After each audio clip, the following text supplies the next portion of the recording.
Boa noite a todos. Sou Guilherme Gomes, da Sobed Paraná. Falo em nome também do Ari, da Sobed Rio Grande do Sul, do Manuel, de Santa Catarina. Infelizmente, eles não puderam estar aqui nesse momento. Estamos nessas novas reuniões dando início a um programa sobre as reuniões dos residentes da Sobed Sul, das três unidades federadas do Sul, cujo qual vai funcionar da seguinte maneira. Vão ser 2 casos, cada caso vai ser uma dos serviços que vão participar responsável pela apresentação. O residente vai apresentar um caso por 15 minutos e por mais 15 minutos vão ser discutidos. No primeiro caso e depois no segundo caso, fazendo a reunião em torno de 1 hora. Todos vocês que estiverem participando podem então fazer as suas perguntas, interagir online através das perguntas, e você do YouTube também. As perguntas vão ser transcritas aqui para o chat.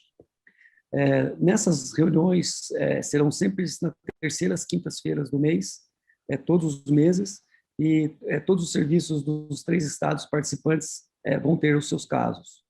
No próximo mês, provavelmente nós vamos ter um caso do Hospital de Clínicas de São Paulo, Hospital de Clínicas de Curitiba, e eu também no Hospital Nossa Senhora das Graças de Curitiba. Vamos ter sempre convidados de 1 a 2 moderadores, cujo qual, nesta reunião, o nosso moderador vai ser o professor Viriato Cunha, conhecido de todos, dispensa apresentações, professor da cirurgia, do Departamento de Cirurgia da UFSC, e também o preceptor do Serviço de Endoscopia do mesmo hospital, da mesma universidade. Professor Viriato, por favor. Olá, boa noite a todos. Guilherme, e também Flávio, né, e a equipe do Ari, do Rio Grande do Sul. Eu quero agradecer, em nome da doutora Cíntia Zimmermann, que já deve estar na reunião, aguardando para admissão aqui na sala, acho que já foi admitida. A doutora Cíntia é a chefe da unidade de endoscopia do nosso hospital universitário. Então, em nome dela e em meu nome, eu agradeço a Sobed do Paraná, do Rio Grande do Sul e a nossa Sobed aqui de Santa Catarina, a oportunidade da Universidade Federal de Santa Catarina estar aqui presente. Muito obrigado por esse honroso convite. Eu e os 2 residentes que acabei de conhecer agora vamos ser, assim, no bom sentido, as cobaias da nossa reunião, né? E muito obrigado por nós iniciarmos aí essa excelente experiência, Guilherme. A gente vai, então, procurar obedecer, por favor, as orientações de tempo que o doutor Guilherme deixou determinado. A ideia é que vai ser apresentado o caso clínico, vai ser aberto a discussão. O caso clínico tem 15 minutos, a discussão eu vou dar assim, uns 12, 13 minutos, e, ao final, a gente procura dar uma conclusão para aquele caso clínico aqui, tá bom? Então, por favor, vamos começar com o Paraná, o caso clínico do Paraná. Boa noite, vou abrir a tela aqui.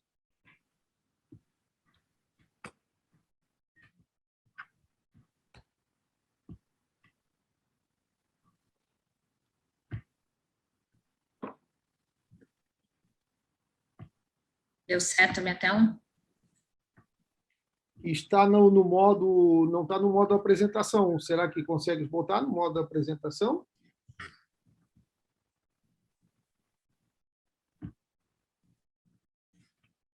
Foi? Não, eu continuo vendo no modo que não é o da apresentação. Peraí. Eu não sei como é que está para os demais.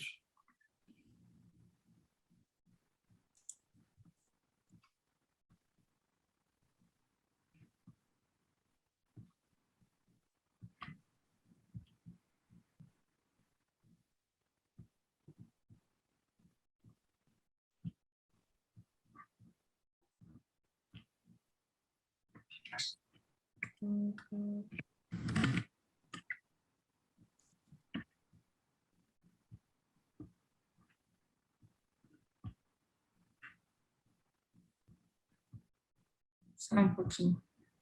Não, tranquilo, sem problema. A gente testou e tinha ido, agora... Isso é assim mesmo, não tem problema. Deu certo, doutor? a tela não está compartilhada.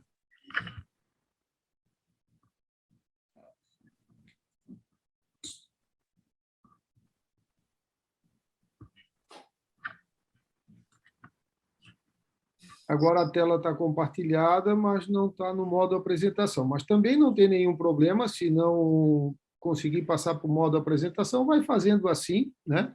Se alguém tiver uma ideia, eu estou com a tela aberta em apresentação aqui. Você tem que clicar na canequinha que fica embaixo, aquele cálicezinho, para ver se abre. Cliquei. Para mim está aparecendo como apresentação. Aline, é que eu acho que tem que fazer o seguinte,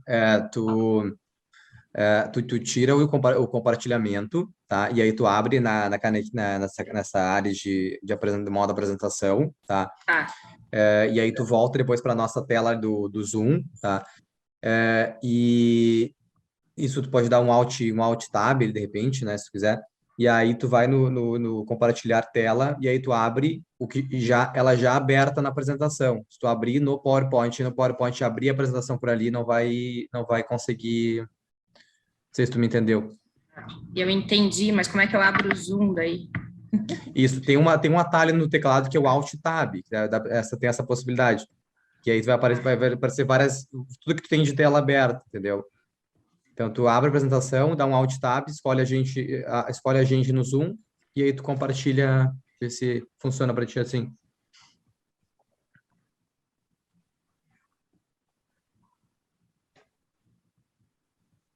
Nossa, a gente está...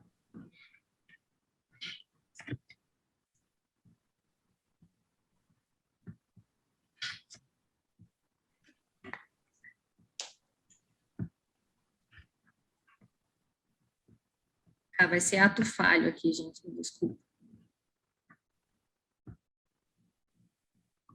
Fique tranquila, nós estamos em casa, afinal de contas, moramos todos no sul do Brasil, somos vizinhos, não tem problema nenhum. Se por acaso tu precisar de mais algum tempo e o colega do Rio Grande do Sul quiser inverter a apresentação do caso, vocês... Agora, pronto, show. Deu certo? Aê. Maravilha. Ok, já matei 5 minutos do meu tempo. Não, fica à vontade. Foi concedido uns 5 minutos a mais aí, tá? Então, tá bom. Então, assim, eu sou a Aline, eu sou a residente do segundo ano, então, aqui do Sujizawa. Então, no meu caso aí, a gente acompanha com o Dr. Flávio. Então, se trata de uma paciente, uma mulher de 50 anos. Ela acompanha já, paciente antiga já do serviço. Ela já chegou com uma história de uma colectomia total em 1987, com uma história já de pólipos colônicos com displasia de alto grau. Ela tem também de história pregressa já uma ressecção de um tumor desmoide no mesentério e já tinha uma tireoidectomia total também por carcinoma de tireoide. De história familiar, então, ela tinha a história aqui do pai e de 2 irmãs falecidas já com história de síndrome de Gardner, que evoluiu para câncer de cólon. E ela tem um irmão com diagnóstico de polipose também e que também teve tumor desmoide. Então, assim, de pontos relevantes ali da história dela, em 2005, né, ela foi submetida, então, a uma endoscopia ali, ela foi realizada uma mucosectomia. Nessa mucosectomia, ocorreu uma perfuração do duodeno, já foi submetida, então, imediatamente a uma laparotomia exploradora e a duodenorrafia, e ela teve uma boa evolução ali no pós-operatório. Em 2011, ela voltou, ela foi sendo, né, teve segmento anual, mas em 2011 ela procurou o PA por quadro de melena. Daí, nesse ano, a gente tem lá registros, então, da endoscopia dela. Ela tinha ali vários pólipos sésseis no corpo gástrico, também na segunda porção do adenal, incluindo um pólipo na papila de Vater. Na colonoscopia dela, ela ainda tem polipose residual no reto. A anastomose ilioretal dela era permeável, não tinha nenhuma alteração no ilho. E o anátomo patológico desses pólipos no reto, então, eram de pólipos hiperplásicos, então, foi mantido ali a conduta, mantido o segmento. Em 2014, ela durante uma endoscopia com enteroscopia, também ela foi novamente submetida a mucosectomia, e polipectomias, né, de diversos pólipos, incluindo na quarta porção duodenal e no jejum.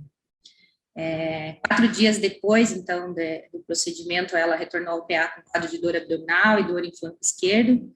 A tomografia daí revelou um discreto peritônio, um hematoma pequeno, retroperitoneal pequeno também. Foi optado por tratamento conservador, a paciente teve boa resposta, boa evolução no pós-operatório.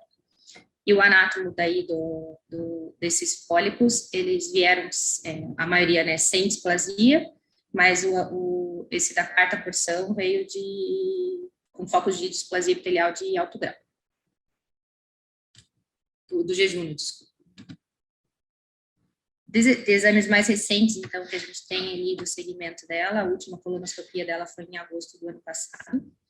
Então, de relevante ali, a anastomose dela ilho retal é pérvia, tá 14 centímetros da borda anal, mas ela mantém, então, essa polipose ali no reto.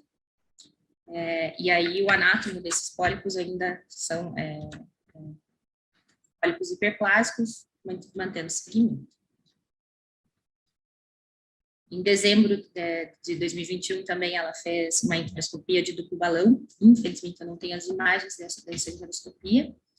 Então, assim, mas no laudo ali, ela tinha o bulbo duodenal com múltiplos pequenos pólipos, aí também com múltiplos pólipos na segunda, na terceira e na quarta porção duodenal.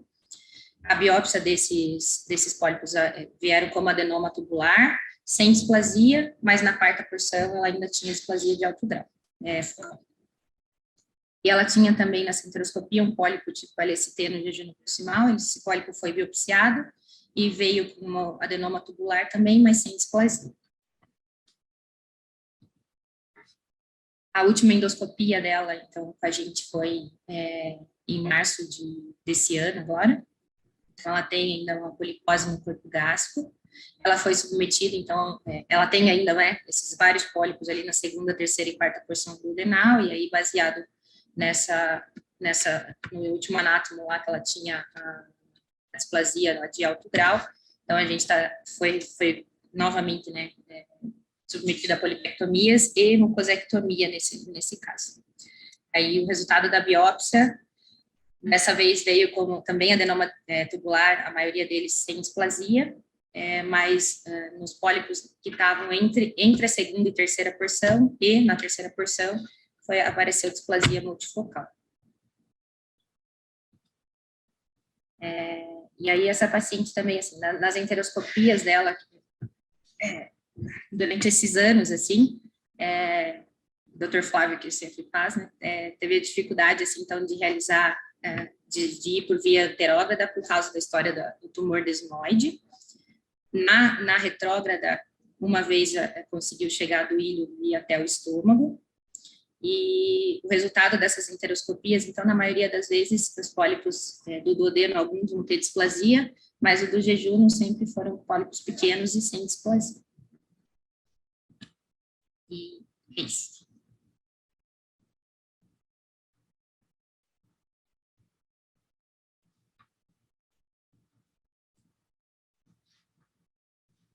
O senhor está no mudo, doutor. Obrigado. Trocamos aqui uma figurinha para nos ajudar no Zoom, hein? Muito obrigado. Obrigado aí pela tua apresentação, né? Excelente a seleção do caso. É um caso desafiador, eu acho que a grande motivação é essa, né? A síndrome de Gardner faz parte da manifestação fenotípica do grupo das poliposes familiares, e o que se tem de consenso é que esses pacientes têm que ir para a colectomia total, né? E aí a opção de fazer a retocolectomia com anastomose ilioanal com bolsa ou preservar o reto, fisiologicamente melhor, é uma decisão, a decisão que foi tomada de preservar o reto, e claro que o reto vai precisar de acompanhamento periódico, né, e de retirar os pólipos, mas acompanhar o reto não é difícil, né? Então, fica aqui aberta a discussão para o restante do tubo digestivo, né? O que vai ser feito, até onde se vai encaminhar essa paciente, quais os pólipos vão ser removidos. infelizmente, inexoravelmente, muitos pacientes vão acabar morrendo de um carcinoma no tubo digestivo. Mas o que a gente pode fazer por eles, né? Eu acho que a discussão pode começar dessa maneira. A gente tem por hábito no nosso serviço, se vocês concordarem, eu gostaria de fazer aqui a mesma coisa, de, ao abrir as discussões, priorizar o residente, né? Que a reunião é feita para o residente, né? Depois do Dr. Flávio Ivani dar a opinião dele, vai ser difícil o residente discordar dele, né? Mas então vamos abrir a palavra para os residentes e, na sequência, para os staffs dos 3 serviços. Vocês fiquem à vontade, né? O meu papel aqui é apenas de ajudar aqui no tempo, na moderação. Vocês fiquem à vontade, a palavra está aberta. A gente tem 15 minutos para conversar.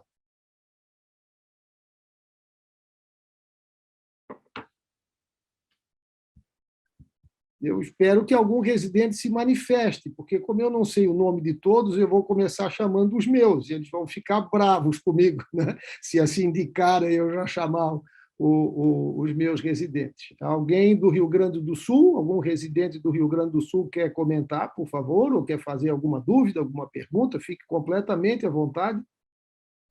A reunião é para vocês.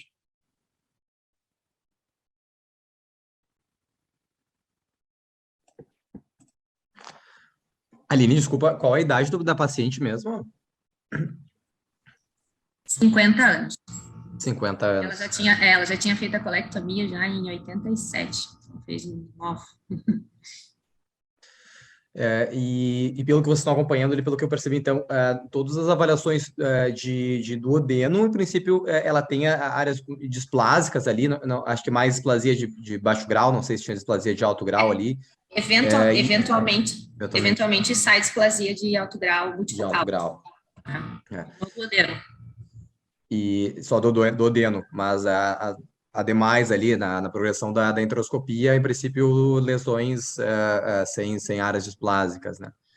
Isso. Acho que é uma paciente jovem dessas, eu não sei que o Dr. Flávio vai se posicionar a respeito, né? A gente tem uma posição bem firme sobre isso, mas é uma paciente jovem com alto potencial de carcinogênese nessas áreas displásicas de alto grau, e até, vamos dizer assim, na sugestão médica e até me colocando no lugar de um paciente jovem como esse, com alto risco de adenocarcinoma, eu acho que eu tenderia a indicar a cirurgia, né? Acho que não sei o que se poderia avaliar com a equipe cirúrgica, né? A retirada desse segmento. Gástrica, ela não tinha lesões, era mais duodenal. Nunca chegou a ter lesão displásica gástrica. Gástrico sempre tem saído pólipo hiperplástico, igual reto. Mais hiperplástico.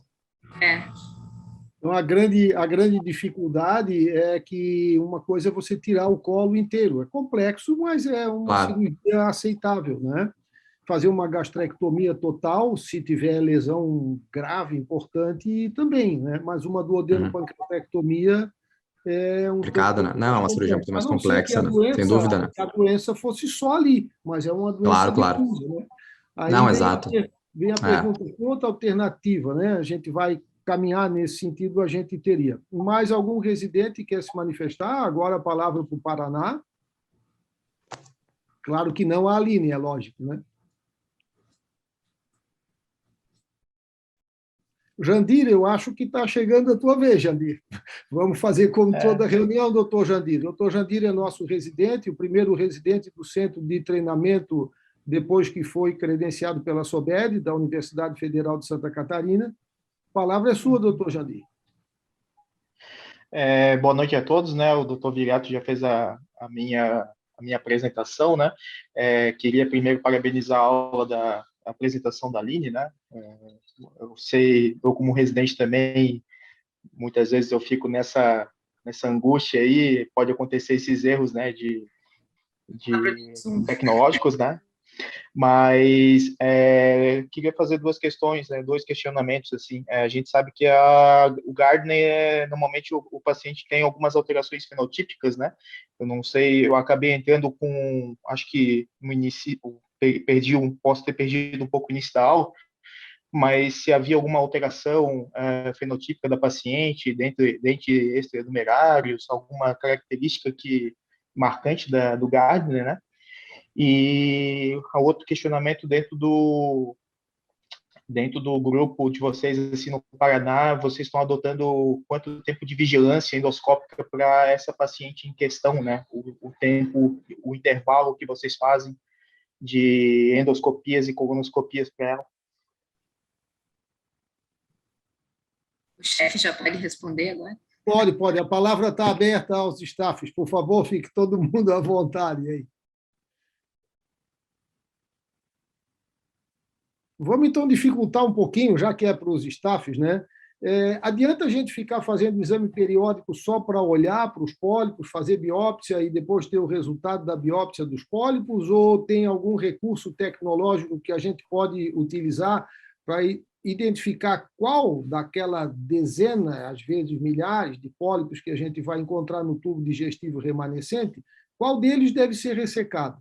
E claro que eu não estou falando da endoscopia digestiva alta nem do exame do reto, né? Esse é fácil repetir. Mas eu estou fazendo uma enteroscopia, identifica inúmeros pólipos. Tem como eu utilizar recursos tecnológicos, cromoscopia, magnificação? Vale a pena, na hora que eu identifico o pólipo de maior risco, já fazer a ressecção? Ou vamos fazer biópsia, tatuar ali próximo daquele pólipo, repetir novamente? Eu não sei como o caso foi conduzido, né? Então, a pergunta do Jandir de qual a periodicidade e o que a gente vai fazer, né? Ou então, no caso do intestino delgado, a gente identifica e leva para a enterectomia, né? O duodeno é mais difícil, como a gente comentou, né? Mas aí vai ficar a cada 2 anos fazendo uma enterectomia. Isso eu queria colocar em discussão. Posso falar um pouquinho, então, Furiato? Ô, professor, a palavra é toda sua. Um prazer estar com o senhor novamente aqui. Muito obrigado pela oportunidade. Gostei do visual aí do fundo, viu? Ah, legal. Isso aqui é a biblioteca da nossa PUC aqui, que muito bonita, esses vitrais aí. E eu sempre uso para o pessoal acha bacana. Bom, essa paciente é uma paciente já que nos acompanha, que nós acompanhamos há muitos anos, e ela é uma paciente que vem de uma... Ela, inclusive, é gaúcha. Ela é gaúcha aí do Rio Grande do Sul, o pai era militar e falecido de câncer, daí foi investigado a família e observou-se que as filhas eram portadoras da síndrome, né? Inclusive, ela fez uma enteroscopia com o Sanseverino já em 2003, por aí, um pouco antes dela se mudar para cá, para Curitiba. E essa paciente, então, ela foi, logo que foi diagnosticado com a síndrome, foi submetida a uma colectomia total, e ela tem, então, uma ilio-reto-anastomose, e ela tem um reto relativamente pequeno, e esse reto tem pólipos, mas, graças a Deus, a maioria deles sempre deu pólipos hiperplásicos, a gente não achou muito pólipo adenomatoso no reto. No estômago, a história, assim, a maioria dos pólipos sempre vieram hiperplásico ou de glândula fúngica, e ela ficou nessa pandemia um período, como todo paciente ficou sem aparecer, e quando ela voltou, depois da pandemia, apareceu um pólipo maior no estômago, que a gente fez uma polipectomia, uma mucosectomia, e esse pólipo gástrico veio como adenoma tubular, mas sem displasia. Então, até o segmento, a gente faz o segmento de acordo com o que deu o exame anterior, né? Então, a gente aumenta um pouco o intervalo se não houver presença de displasia e diminui se a gente achar displasia. No duodeno, volta e meia aparece pólipos no duodeno, segunda porção, terceira porção, quarta porção. Então, via de regra, o que eu faço? Eu nem sempre, como eu não acho muitos pólipos com displasias no jejuno e no ilho, quando eu submeto a uma enteroscopia, então, quando ela vem fazer uma endoscopia, eu, às vezes, faço com um colonoscópio, e vou um pouquinho mais além ali no duodeno, vou até terceira, quarta porção com o colonoscópio ali. E algumas vezes eu fiz polipectomias ou mucosectomias no duodeno, ali da terceira, quarta porção, que eram pólipos maiores. Então, você dá uma olhada na cara daquele pólipo ali, você já vê que não está com uma cara boa, já é um pólipo assim, com 1 centímetro, 1,5 centímetros, você já vai para aqueles pólipos, porque ela tem muitos pólipos, então, assim, não dá para a gente ficar tirando todos os pólipos, né? Então, a gente tira sempre os maiores. Então, como é uma polipose, e graças a Deus, Deus protege, eu acho que esta paciente, eu atendo a mãe, mas a mãe não tem a síndrome, quem tem são os irmãos, ela tem um irmão ainda vivo que tem indicação de fazer uma colectomia também, porque tem vários pólipos com displasia de alto grau. Isso não ela não é minha, eu não sou dono da paciente, né? Ela acompanha com o oncologista e eu não sei até nem porque o oncologista não indicou uma colectomia por irmão, né? Ela já fez. E uma vez eu consegui fazer, das poucas vezes que a gente faz enteroscopia total, e nós conseguimos ir do ilho, do reto, né? O reto a gente já entra no ilho, e chegar até o estômago, né? Então, foi uma enterectomia total. Né? Não tinha objetivo de sair com o enteroscópio pela boca, porque não tem razão de atravessar a paciente com enteroscópio aí, né? Então, esse é um caso desafiador, né? Um caso que, volta e meia, a gente acha um pólipo ali com uma carinha não muito boa, que você faz cromoscopia, faz NBI e a gente acaba desconfiando que haja uma displasia e a gente resseca esse pólipo, submete a mucosectomia. Então, depois, no final, a Aline vai falar sobre as take-home message e daí a gente vai concluir o caso e eu vou dar as dicas de como conduzir um caso como esse. A palavra está aberta aí em 1 minuto para o staff do Rio Grande do Sul. Boa noite, pessoal. Por favor. Tudo bem? Boa noite, Viriato. É Mauro Olá. Maia, aqui do SET da PUC. Eu estou no lugar do Ari. O Ari teve um pouco de um problema em casa ali de saúde com o pessoal dele lá. Me pediu para fazer as honras. Agradeço aí o convite, está muito legal. O caso realmente, doutor Flávio, desafiador mesmo, né? A gente sabe que essas lesões provenientes de síndrome de polipose realmente preocupam. E depois do cólon, o sítio assim que a gente se preocupa mais é a papila de Vater. E eu vi ali na apresentação que tem uma lesão na papila. E é o segundo sítio ali do trato digestivo que dá lesão, o câncer. O adenocarcinoma se desenvolve na papila. Vocês tiveram uma atenção especial na papila? Fizeram? Por quê? Quando o paciente tem uma classificação que se usa no duodeno, né, de Spielman, se usa uma classificação em relação à quantidade de pólipos, a característica do pólipo, se tem alto grau, baixo grau, e aí se classifica num estágio. E me parece que essa paciente tem um estágio 4, né? E no estágio 4 há uma grande chance da papila estar comprometida e com alguma lesão avançada. Vocês que chegaram a se preocupar com isso, não?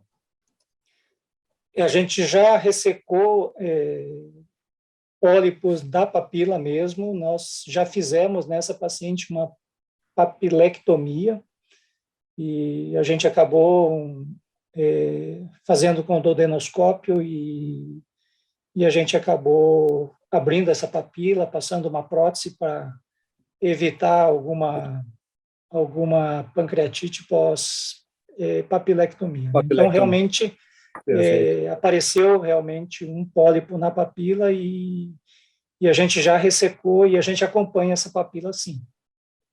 Doutora, uma última Cíntia, revisão. Cíntia, tudo bom, Cíntia? Por favor, pode concluir, por favor, fique à vontade. Não, a respeito, a última série que a gente fez uma revisão, a última revisão que eu me lembre, uma série japonesa que ficou acompanhando esse duodeno, esse jejum dos pacientes com pólipos, e se viu que a ressecção endoscópica ela pode ter um papel fundamental nisso, nesse acompanhamento dos pacientes. E poucos da série japonesa ali que a gente revisou da última vez, poucos pacientes evoluíram para cirurgia ou tiveram alguma lesão grave. Então, a minha ideia, eu sugiro, assim, é realmente se manter essa vigilância e chamando a atenção que o Viriato comentou bem pertinente, assim, e também Flávio comentou, a classificação assim macroscópica, a classificação de Paris nessas lesões são fundamentais, é fundamental para a gente se guiar na ressecção. Não vamos ressecar tudo, mas lesões maiores, lesões que né, maiores que 1 centímetro, que tem alguma depressão na superfície, alguma área deprimida, ou uma área mais nodular, eu acho que isso é muito importante, a caracterização das lesões. Claro Ótimo. que é difícil para paciente, né, ficar fazendo enteroscopia e até com riscos, né? Já teve uma perfuração que foi tratada conservadoramente. Então, mas isso é muito melhor do que fazer uma DPT, né? Então, assim, eu vou ter que cumprir o papel para o qual o Guilherme me contratou, então, certo andamento para a gente concluir o caso, tá bom? Então, eu vou passar a palavra à doutora Cíntia, na sequência, o doutor Flávio tem de 1 a 2 minutos para dar a mensagem para casa e a gente passa imediatamente para o caso seguinte, tá bom? Por favor. Boa noite. Boa noite, obrigada pela chance de a gente estar aqui junto com vocês, a iniciativa foi perfeita. E nada mais do que parabenizar pela escolha do caso e realmente falar que esse tipo de caso, onde tu estás mudando a história de vida dessa paciente, né? Porque ela já perdeu o pai, ela já perdeu a irmã, então, por mais que seja difícil essa vigilância, como disse o Mauro, na realidade tu estás conservando a vida dela, né? E conservando justamente no fato de procurar as lesões e não fazer ressecções muito importantes, porque a gente está fazendo ressecção de absorção, né? Então, agora o cólon absorve água, mas o delgado absorve muito mais, né? Apesar de que o duodeno ainda tem não é tão importante quanto o ilho, digamos assim, mas mesmo assim, uma paciente jovem, se em 87, né? Se a gente pensar 30 anos atrás, praticamente, ela fez a ressecção de cólon, ela era uma menina quando fez isso, né? E está se mantendo até então. Acho que a vigilância é a melhor arma que ela tem e que a gente tem para poder atendê-la, né? Obrigada pela possibilidade de estar aqui. Doutor Flávio, 1 minuto para concluir, por favor. 1 minuto daqueles grandes, tá? Ensina. Eu vou falar um pouquinho e daí depois a Aline apresenta o último slide do take home message daí, né? Eu só vou responder, então, Tem 2 minutos para a gente concluir, tá? Tá. Eu só vou dizer que a gente faz uma vigilância do estômago, até respondendo a pergunta ali do Dr. Antônio Hirt ali no chat, e a gente faz um mapeamento, viu, Dr. Hirt, desse estômago. Então, quando a gente tira pólipos, a gente sempre coloca de uma forma segmentar, em frascos separados, para a gente saber de onde que a gente tirou, né? Então, por exemplo, esse estômago já está mais ou menos limpo até, e recentemente eu tirei um pólipo maior, um pólipo acho que tinha 1,5 centímetro, eu fiz uma mucosectomia no estômago, e esse pólipo veio com adenoma tubular, mas mesmo sendo um pouquinho maior, assim, não veio com displasia, né? Então, a maioria desses pólipos do estômago são pequenos, a maioria não são adenomas, graças a Deus, né? E respondendo ali à pergunta do Dr. Antônio Carvalho, do Carlos Carvalho, lá de Cascavel, que o NBI ajuda sim, a gente sempre acaba utilizando o NBI quando a gente faz a endoscopia, a colonoscopia e até eu uso o colonoscópio para entrar nesse duodeno para avançar um pouquinho mais, para ir um pouquinho à frente ali para visualizar esses pólipos da terceira, quarta porção do adenoma. Então, eu vou pedir para a Aline apresentar as mensagens finais ali. Aline, 1 minuto.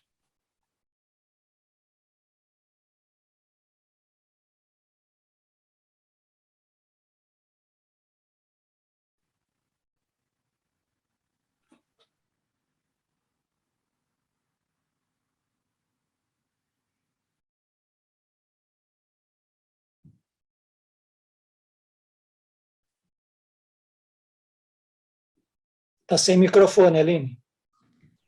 Apareceu minha tela? Ainda não. Agora sim. Apareceu você só.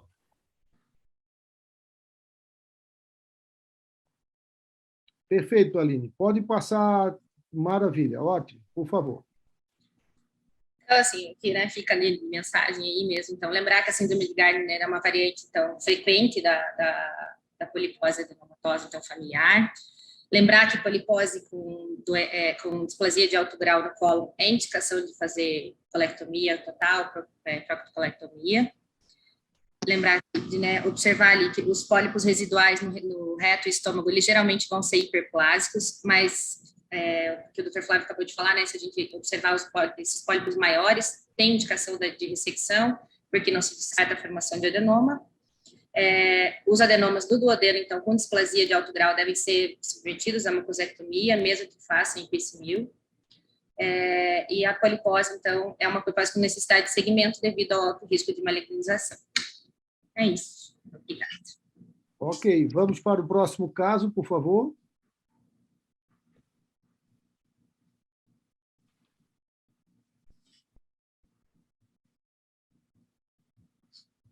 Estou no mute. Estão visualizando? Estão enxergando a tela? Sim, Lucas, está perfeito, tá? Você tem 15 minutos para apresentar o caso. Na sequência, a palavra fica aberta aos residentes, depois aos staffs, pedindo que a gente evite ser repetitivo, né? E que a prioridade seja da participação do residente. Esse é o objetivo dessa atividade, tá bom? Perfeito. Bom, então aqui a gente tem um paciente do sexo masculino, é um paciente então de 53 anos, a princípio sem comorbidades prévias relevantes, pelo menos para esse caso aqui. Ele é um paciente que havia realizado colonoscopia por episódio de sangramento nas fezes, sendo visualizada uma lesão polipóide pediculada, um pedículo curto no colo sigmoide, e foi encaminhada para avaliação nesse serviço com vistas à ressecção endoscópica.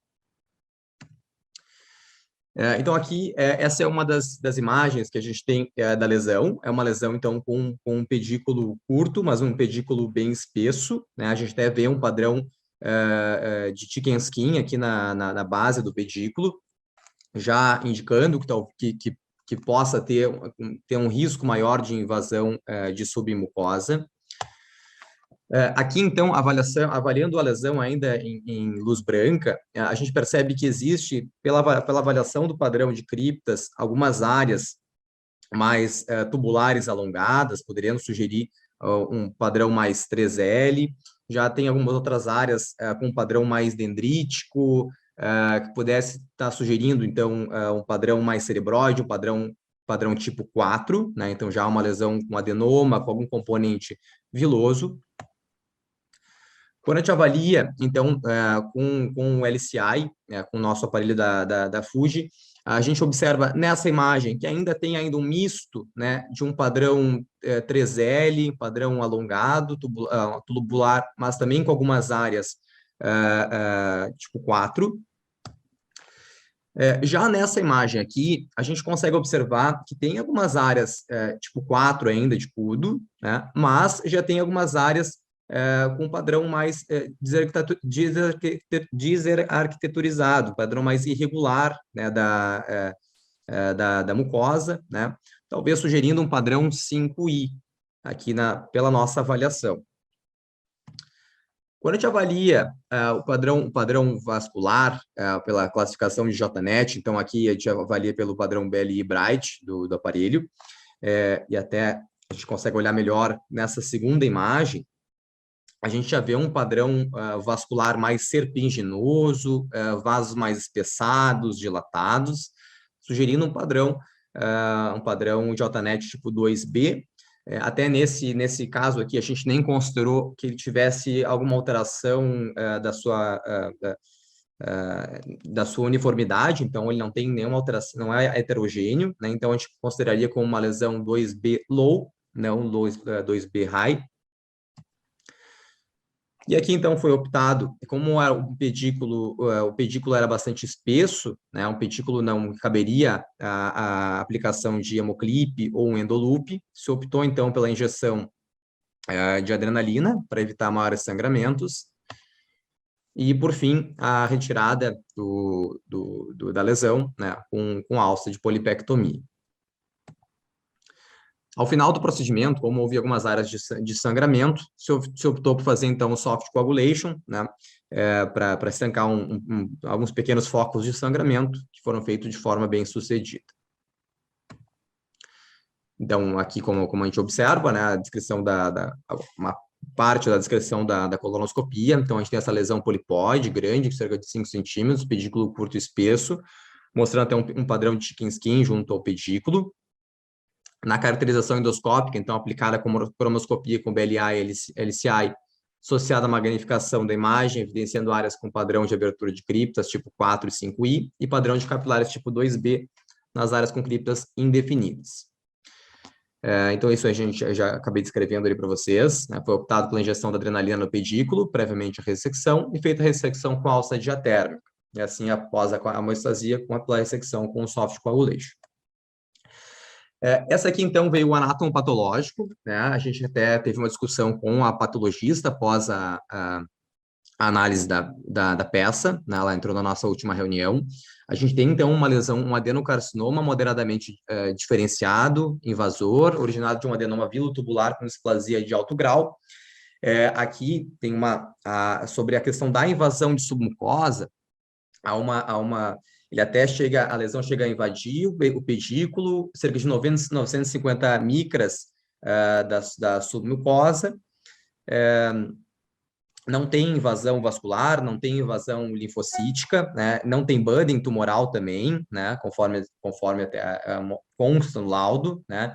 As margens de lesões foram muito bem feitas, né? E aí fica a grande discussão, né, do que se discutiria sobre essa lesão aqui, né? Uma lesão que, a princípio, não chega a ter uma invasão profunda, ela não passa os 1.200 micras de invasão de submucosa, para a gente pensar numa lesão já mais invasiva, né? E aí se fica a grande ponderação desse caso, a grande discussão, que seria um paciente jovem, com uma lesão, com a primeira colonoscopia, né, vamos dizer assim, fez a colonoscopia inicial para o queixo de sangramento, mas também não deixa de ser as primeiras colonoscopias como screening, um paciente jovem com uma lesão dessas, a qual foi retirado, com boas margens, sem invasões. Como a gente consideraria esse paciente? Como um paciente curado, e só prosseguiria o segmento, a vigilância desse paciente, ou a gente consideraria, em função desses achados em um anátomo patológico, né, e pelos achados macroscópicos também, que esse paciente deveria ser encaminhado para cirurgia, né, ou avaliação com a equipe oncológica para alguma orientação, algum manejo nesse sentido. Eu abro para discussão o caso em questão. Lucas, assim, Lucas, né? Perdão. Isso. Lucas, só aproveitando alguns minutos que ainda restam da tua apresentação para um esclarecimento, a gente lendo aqui a descrição macroscópica, a gente observa que tem 2 fragmentos. Você poderia comentar qual foi, assim, a ressecção foi feita em 2 etapas, a recuperação do espécime que fragmentou o espécime, e uma pergunta também importante, a área de adenocarcinoma estava restrita a um desses 2 fragmentos ou ela estava presente num fragmento e em outro fragmento? Bom, acabou fragmentando um pouco da lesão, a lesão era grande, né? Então acabou fragmentando, então tanto que a gente até descreveu ali que que era muito próximo de 50 milímetros, né, de 5 centímetros que a gente escreveu ali, e a maior, com a qual ela descreve ali, é essa maior peça, e ficou restrita a essa peça maior, né, o adenocarcinoma, em princípio. Perfeito. A palavra está aberta aos residentes, então, por favor, fiquem à vontade. Quantas micras, Lucas, invade a submucosa? 950. Bem limítrofe. Bem limítrofe, exatamente. Por isso foi uma discussão... SM2, né? Atinge SM2. Isso.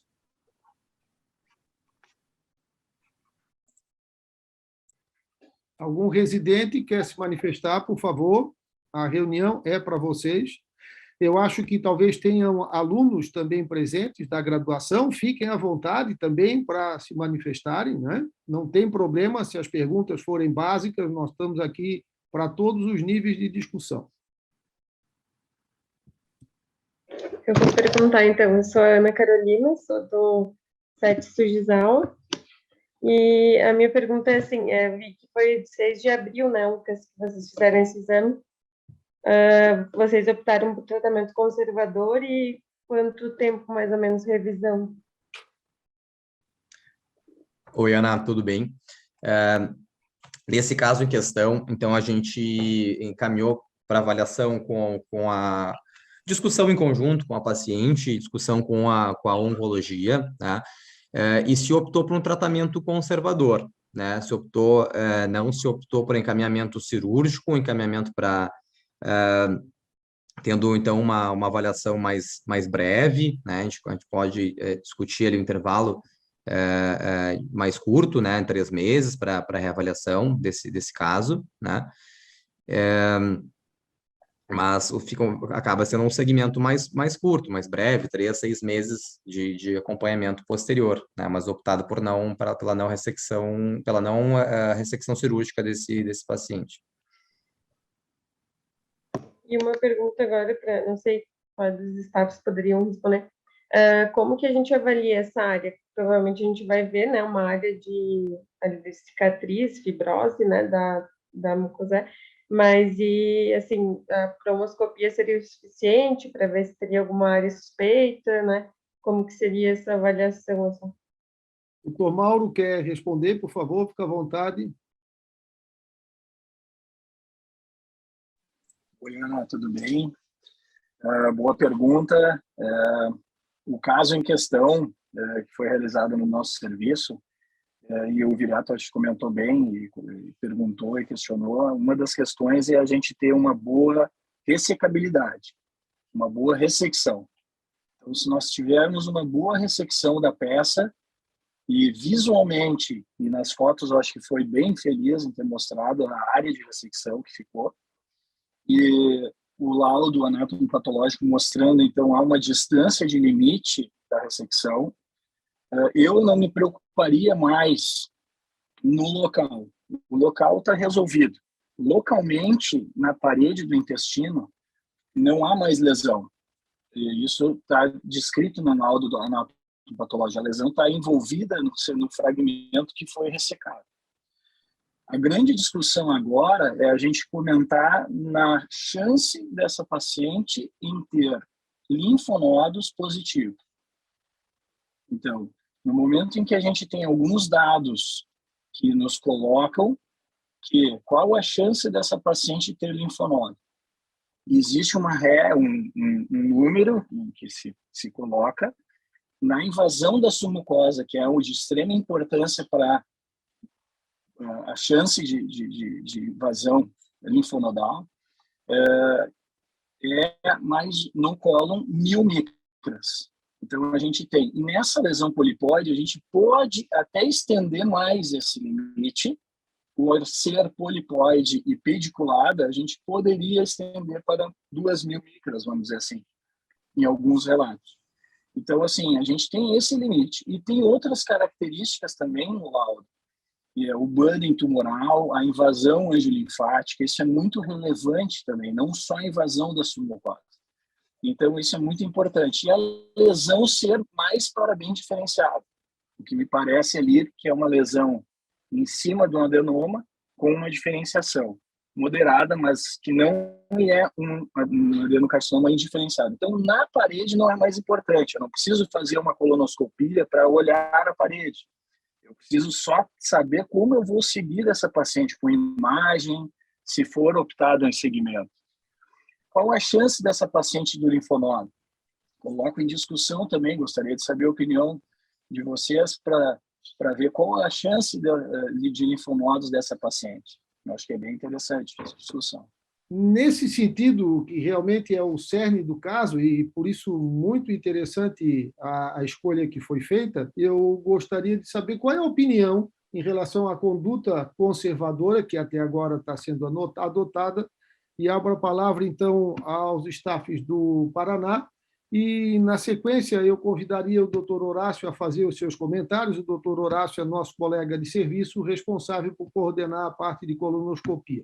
Abrimos a palavra ao Paraná, na sequência, Santa Catarina, com o doutor Horácio, de maneira breve e objetiva, por favor.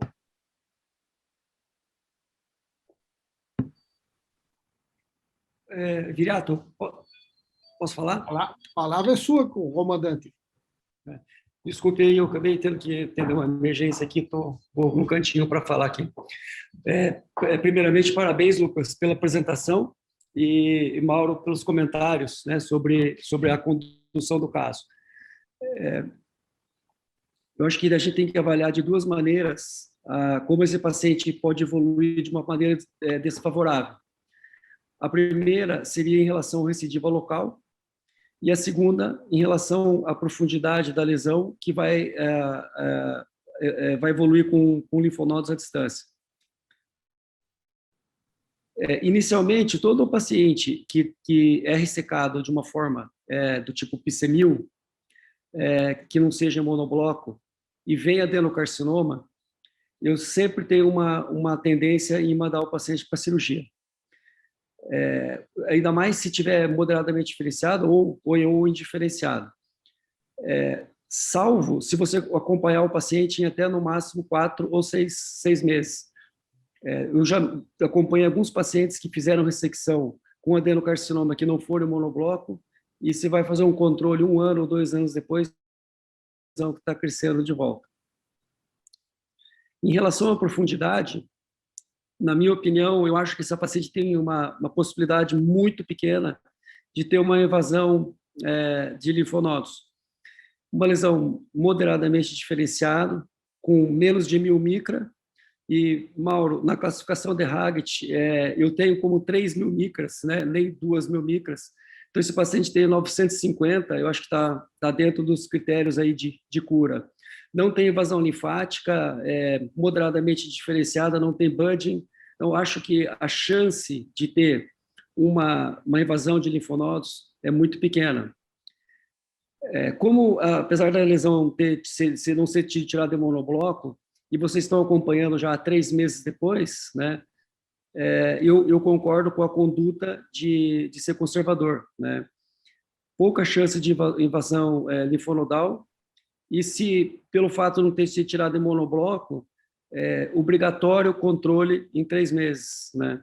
Se tiver alguma área suspeita, você vai tirando, né? E se der adenocarcinoma, eventualmente você pode até indicar cirurgia na sequência depois, né?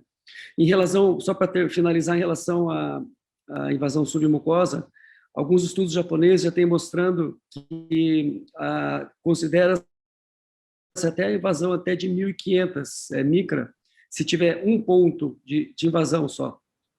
Parece que aquelas lesões que invadem multifocal, às vezes até menos do que 1000 micra, tem uma importância maior do que ter uma invasão de mais do que 1000 micra, por exemplo, entre 1000 e 1500 micras.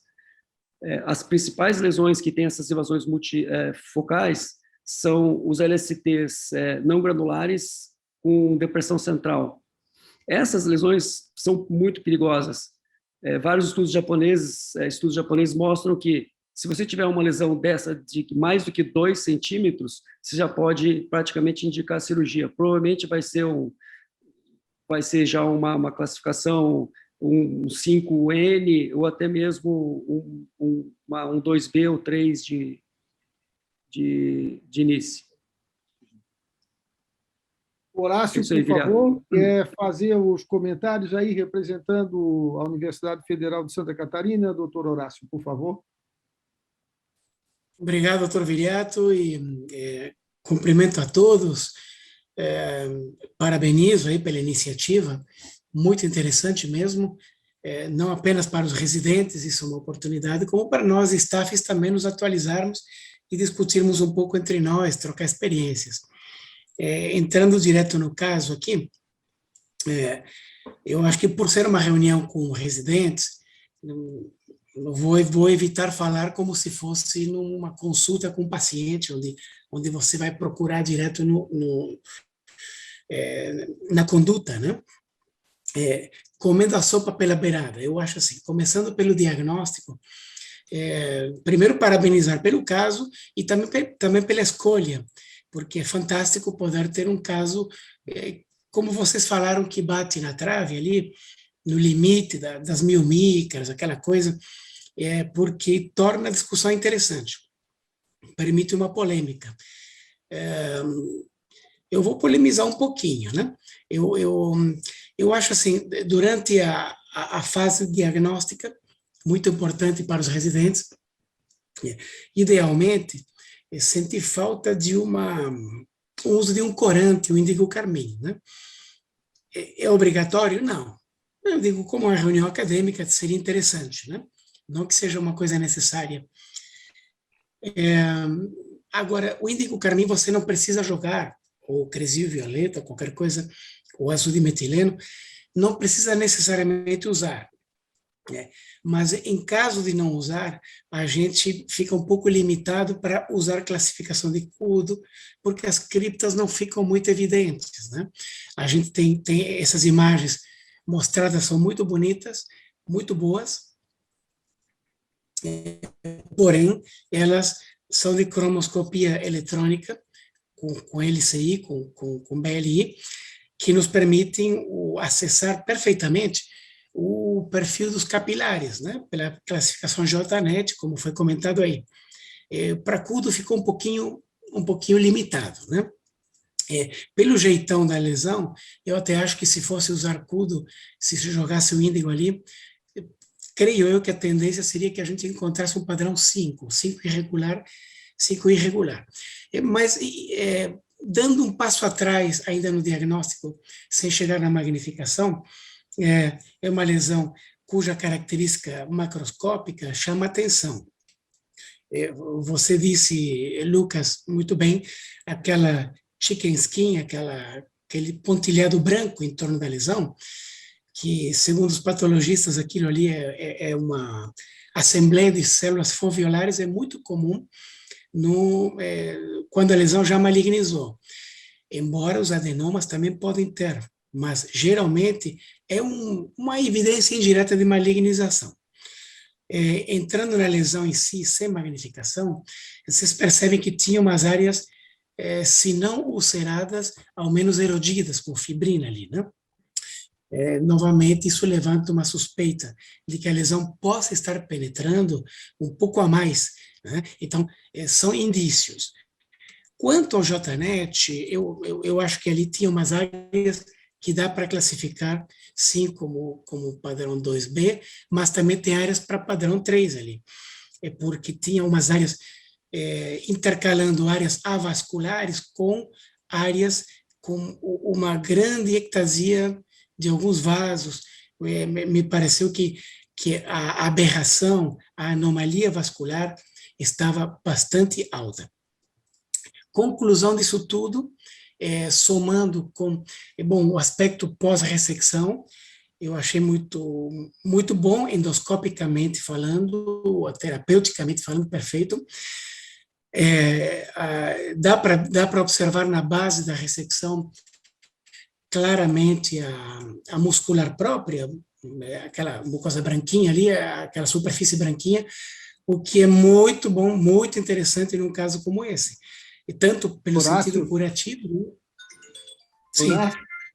Como a gente é limitado, né? Eu vou te pedir para que em um minuto tu concluas, né? Dizendo se tu farias essa ressecção rapidamente e qual seria a tua conduta. E peço que, na sequência, se alguém tem um pensamento de conduta contrário do conservador, que se manifeste. A gente tem 2 minutos, em seguida, o doutor Lucas vai receber a palavra para concluir a mensagem final do caso, e o doutor Guilherme passa a assumir a fase final da reunião, tá bem? A gente tem que ser objetivo, tá? Ok. Eu peço desculpas aí por me alongar um pouco detalhisticamente, e vamos afunilar então. Pelas características que eu descrevi, a meu ver, eu não teria ressecado endoscopicamente a lesão, por entender que ela tinha muita chance de ser invasiva, e invasiva para submucosa ou além. Eu teria mandado direto para a cirurgia. Uma vez ressecada e vendo essa caixa de Pandora que se abriu aí, até que não estava tão ruim como eu teria imaginado pelo aspecto inicial.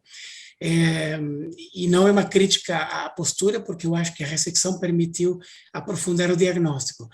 E diante desse diagnóstico, esse M2, mesmo que não atingiu mais de 1000 micras, mas o modo de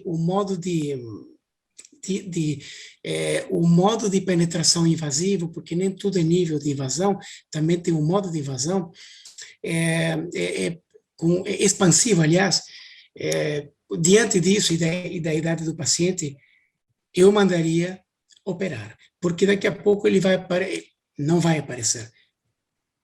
Tudo indica que não vai aparecer, mas pode aparecer com metástase ganglionar. Eu acho um pouco temerário a gente não mandar esse caso para cirurgia, para colectomia parcial. Essa é a minha opinião. Então, nós estamos diante de uma dificuldade, assim, de decisão, por isso que o caso veio aqui, né? Eu volto a palavra para o doutor Lucas e para o doutor Mauro, não no sentido de repetir o que já foi falado, mas de, em 1 minuto, dar os desfechos, né? E fazer um comentário sobre essa tendência do doutor Horácio propor que o tratamento fosse cirúrgico. E aí a gente conclui e a palavra volta para o doutor Guilherme, o nosso coordenador MOR. Tá bom? De maneira objetiva, sem repetição, 1, 2 minutos para essa conclusão. Por favor, Lucas. Perfeito. Então, a gente acabou trazendo esse caso aqui, porque, de fato, na nossa reunião também, que é um grupo menor, a gente teve discussões muito pertinentes, da mesma forma, diversas, né? Então, muitos concordaram com o manejo conservador, né? Por todos os aspectos que a gente já ponderou nesse caso, sobre não ter invasão linfovascular, por estar antes de um limite de micras, né, considerado de 1.000, 1.200, 1.500 micras, né, num pólipo pediculado, e de fato a gente optou por trazer esse caso à tona aqui justamente por essa discussão. Não necessariamente há uma conduta certa e errada aqui, né, vamos dizer assim, é uma discussão muito condutas diversas, né, diferentes, mas é um caso que acaba gerando muitas dúvidas, né, na nossa profissão como gastrologistas e endoscopistas, né, por justamente necessitar, às vezes, uma discussão multidisciplinar, né? A gente tem discussão com patologistas, com cirurgiões, com oncologistas, justamente para a gente conseguir ir além, né, dessas discussões desses casos mais complexos, mais difíceis, né? O doutor Mauro quer trazer algum comentário adicional sobre isso? Complementando, assim, bem objetivo, eu acho de extrema importância o papel da endoscopia no tratamento das lesões colônicas. Antigamente, essa lesão provavelmente ia ser biopsiada e ia realmente só ser encaminhada para a cirurgia. Então, o avanço da endoscopia no conhecimento das lesões, né, principalmente com a magnificação, cromoscopia, eu acho que o Horácio comentou muito bem, eu acho que a questão também dos corantes de contraste são extremamente importantes para a avaliação do CUDO. Acho que também ficou um pouco indefinido para CUDO, mas a gente está conhecendo cada vez mais as lesões. Eu acho que avançando quase na microscopia, entendendo as lesões e mais ou menos avaliando se essa lesão pode ser ressecada ou não, a ponto de o Horácio comentou, olha, daqui a pouco essa avaliação de JNET eu não ia ressecar, ia direto para a cirurgia, ou até a macroscopia, que comentou muito bem o Guilherme, se uma lesão pseudodeprimida, mesmo que pequena, uma LST não granular, daqui a pouco já é encaminhada, porque há uma chance muito grande de uma invasão maciça da submucosa, nem vai ser ressecada por endoscopia. Então, acho que a gente está realmente conhecendo mais e avançando nessa parte terapêutica. Por isso que vai se criar essas, vamos dizer, celeumas, né? E na questão de discussão, qual o melhor tratamento.